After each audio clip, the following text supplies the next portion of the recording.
On va voir dans cette vidéo le circuit RLC en régime transitoire, oscillation libre, c'est-à-dire sans excitation. On a une bobine avec son noyau de ferrite, générateur de signal carré,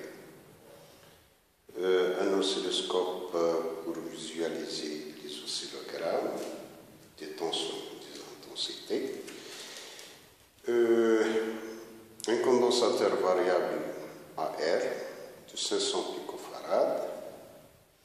La bobine est branchée en série avec la résistance variable et également le condensateur est en série aussi avec les deux. Donc on a un circuit RLC en série. Maintenant, on va attaquer le circuit avec tension carrée. On voit des oscillations. Et voici. On va amplifier ces oscillations. Donc, pour voir bien les détails,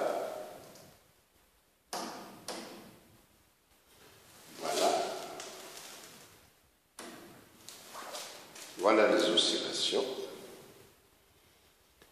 Ils sont des sinusoïdes, mais amortis. Donc, oscillation sinusoïdale amortie. On appelle ce régime le régime pseudo-périodique. Donc, on a un signal périodique qui est sinusoïdal, mais il est amorti.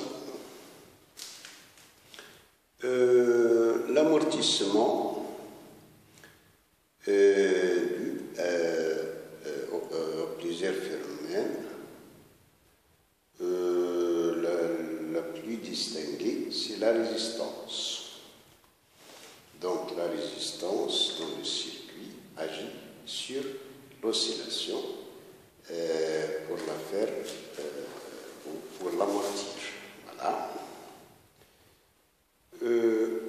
L'amortissement n'est pas aléatoire. Il est régi par une fonction.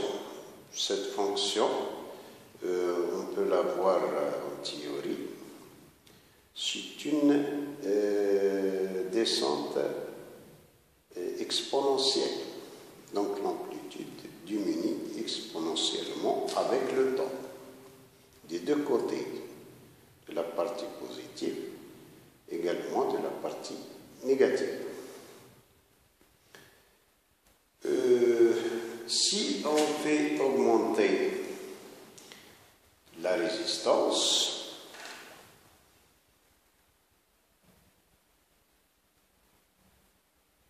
on va aboutir à un régime qu'on appelle régime apériodique, où il n'apparaisse aucune oscillation. Donc c'est le régime apériodique. Si on a une résistance plus grande, on aurait, ou on aura, voilà,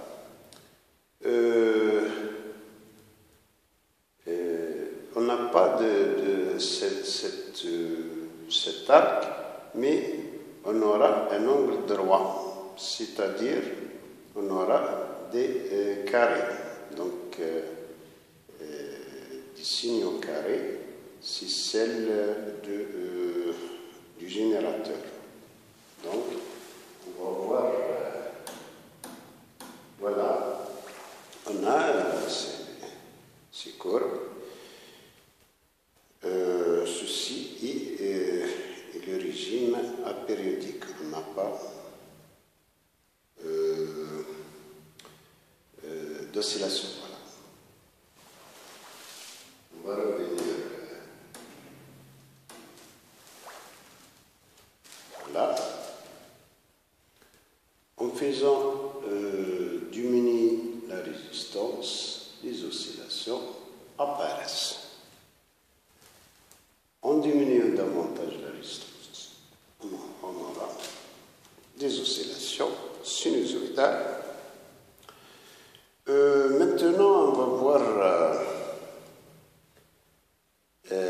l'influence de l'inductance. Donc, en faisant enfoncer le noyau dans la bobine, par conséquence, l'inductance augmente. Donc, en augmentant l'inductance, on voit très bien que la période augmente aussi. La période, voilà, et encore l'amplitude. Voilà. Donc la période augmente en augmentant E, l'amplitude aussi. En diminuant l'inductance, la période diminue et par conséquence, la fréquence augmente. Au contraire, si en augmentant l'inductance, la période augmente, mais la fréquence diminue. Voilà. Également, le condensateur, c'est-à-dire la capacité, a une influence. Voilà. Elle influe sur l'amplitude et aussi, voilà, sur la fréquence. Voilà, ceci est le régime pseudo-périodique, qu'on appelle régime pseudo-périodique, où il y a des oscillations amorties, en augmentant E sur le régime apériodique. Ici, la résistance est très grande davantage. On aurait le régime critique, c'est-à-dire la limite du régime critique, où on a des pentes carrées. Voilà. Tout ceci sera bien détaillé et développé